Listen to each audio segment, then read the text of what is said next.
വാർത്തകൾ വിശദമായി. ഐക്യ കേരളത്തിന്റെ ആദ്യ മുഖ്യമന്ത്രി EMS നമ്പൂതിരിപ്പാടിന്റെ 15ാം ജന്മദിനത്തിൽ EMS സ്മൃതിയൊരുക്കി പാലക്കാട് കുഞ്ഞിരാമൻ മാസ്റ്റർ പഠനകേന്ദ്രം. എരുമേലിയിൽ നടന്ന ദേശീയ സെമിനാർ CPM പോളിറ്റ് ബ്യൂറോ അംഗം പ്രകാശ് കാരാട്ട് ഉദ്ഘാടനം ചെയ്തു. കാലിക പ്രസക്തിയുള്ള വിഷയങ്ങളെ ആസ്പദമാക്കിയുള്ള പ്രഭാഷണങ്ങളും സംവാദങ്ങളുമാണ് എരുമയൂർ പന്നിക്കോട് തില്ലങ്കാട് വെച്ച് നടന്ന ദേശീയ സെമിനാറിന്റെ ഭാഗമായത്. നരേന്ദ്രമോദി സർക്കാരിന്റെ ഏകാധിപത്യഭരണം നടത്താനുള്ള ശ്രമം പരാജയപ്പെട്ടുവെന്ന് പ്രകാശ് കാരാട്ട് ഉദ്ഘാടന പ്രസംഗത്തിൽ പറഞ്ഞു. രണ്ടാം മോദി സർക്കാർ അധികാരത്തിൽ വന്നപ്പോൾ ഒരു രാജ്യം ഒരു തിരഞ്ഞെടുപ്പ് ഒരു നേതാവ് എന്ന ആശയം നടപ്പിലാക്കാൻ വലിയ ശ്രമങ്ങൾ നടന്നു. ഈ തിരഞ്ഞെടുപ്പോടുകൂടി ആ ആശയം ഇവിടെ നടപ്പിലാവില്ലെന്ന് ജനങ്ങൾ തെളിയിച്ചു കൊടുത്തു. മോദി ഉദ്ദേശിക്കുന്നതെല്ലാം ഇന്ത്യയിൽ നടപ്പിലാക്കാനാവില്ലെന്നതിന്റെ ഉദാഹരണമാണ് BJPയുടെ കുറഞ്ഞ ഭൂരിപക്ഷമെന്നും പ്രകാശ് കാരാട്ട് പറഞ്ഞു.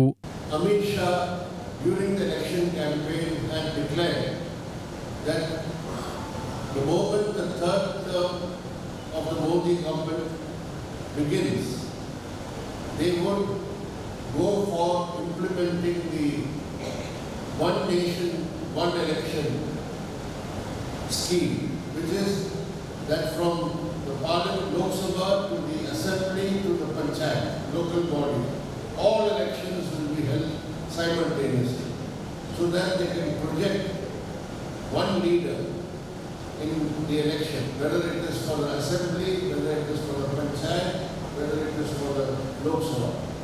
For that, they have already planned.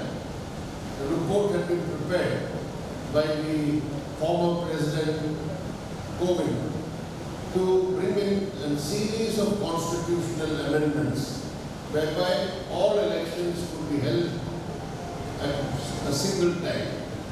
Now that is not possible because not only does the BJP not have a majority in the Lok Sabha, the NDA itself is far from having a 2/3 majority which is required for amending the constitution.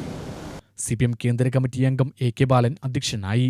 CPM ജില്ലാ secretary EN Suresh Babu, സംസ്ഥാന committee അംഗങ്ങളായ NN Krishnadas, KS Saleekha, CK Rajendran, ജില്ലാ executive committee അംഗം S Ajaykumar, TM Sasi എന്നിവർ പ്രസംഗിച്ചു. V Chenthamarakshan സ്വാഗതം പറഞ്ഞു. തുടർന്ന് വിവിധ വിഷയങ്ങളിൽ സെമിനാറുകൾ നടന്നു. UTV news Palakkad.